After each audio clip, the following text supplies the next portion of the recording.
looking at the bigger picture, there are challenges that we face, things that try to prevent us from feeling that jar. We talked about a few from a vulnerability, but these are some of the things that you all mentioned, some of you, and we just want to look at some of these common challenges as well.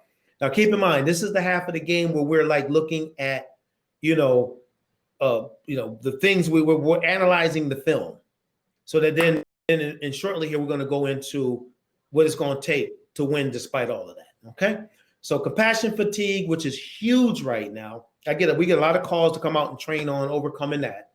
People opting out of work. We just saw that in the chat feature, not showing up, and then your own COVID-19 related challenges. All right, let's go through this because I want something Ryan's going to share that's going to be really powerful.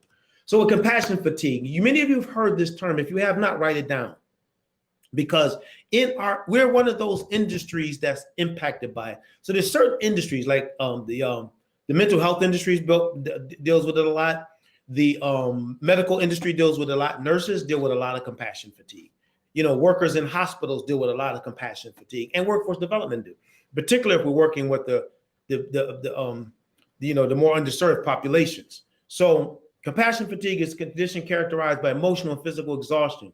Now we get that, but look what it leads to: diminished ability to empathize or feel compassion for others, often described as the negative cost of caring.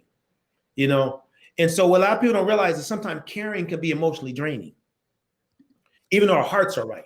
So what I'm saying this to you, because if you're going to be a high performing athlete in the workforce development field, you got to know these things so you can work, to try to deal with them as time goes on. So that's what we ultimately, we want to work on those. People who experience compassion fatigue may exhibit a variety of symptoms, including lowered concentration, numbness, feelings of helplessness. There's all these different things. Okay. And so we want to know that exists, because I know this is a big, major conversation in workforce development. We got a lot of people that are talking about this right now, in particular because of the times in which we live. Yeah. And so, William, I'm sorry, I just saw the chat feature. I know I'm deviating, but William said, you can drink Kool-Aid without the calories if you don't add the sugar. I'm sorry, I deviated big time, but that is so cool. That is so cruel too, William. Why are you gonna not put sugar in your Kool-Aid, man? That's really, I'm going to help your kid out. So with case management, client outcomes become less important. Lots of negative conversation regarding clients. We don't want to be in a building where everybody's having these different conversations. Negative. We want them to be positive. That's what the case management motivation summit is about. We're going to create a positive communications with our peers, with our clients. We want that to be the norm, because negativity is comfortable. It's comfortable. So I feel if I say something to somebody and I'm negative, they're negative, then there's a comfort thing going on. But optimism takes work. Don't ever forget that. And please write that down. Optimism takes work. That means I have to intentionally be optimistic, because pessimism is natural. It's a natural reflex of something that has happened that causes me to feel comfort in feeling negative about that situation. So that's why the ones who achieve and the ones who accomplish are typically ones that have put systems in place to be able to think differently. And that's what we talked about Dr. Dweck's book, Low Expectations. I like this quote by Les Brown. Les says he said it's impossible. He said, nobody rises to low expectations. That's a good quote to write down.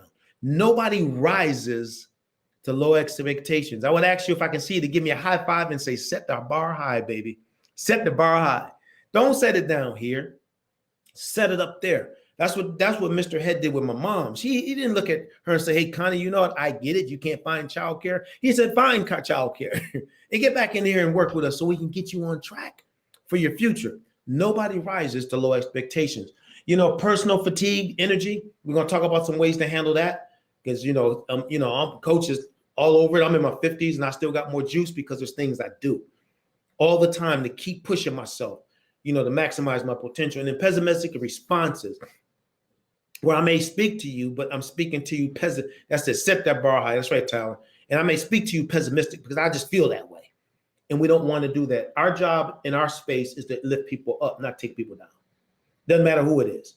I say this to managers. I say this to directors. I say this to leaders. I say this to workforce development boards. I say it to a lot of people. We got to keep optimism front of mind. We got to keep optimism front of mind. That's everybody. Everybody plays a role in this. It's not just one group. Expect them to be motivated, and I'm not. No, everybody. So anyway, case management impact. So then Another one is just people opting out. Some people have simply dropped out of the labor market, and there's all different statistics and things like that. But the reality is, you all know, and I know, that there's people that aren't showing up right now. They're just not. So we still have to be optimistic, hoping that one day they will, and that one day they're going to be on the right track. Okay? We'll get them on the right track once we get them there. So we know that to be true. And this causes employer frustration because employers like, I can't find enough people, and then sometimes with some people hiring people out of desperation. A lot of companies are doing that now, and they're leaning on workforce development, and they want people, and workforce development trying to find people, and it just creates a mess.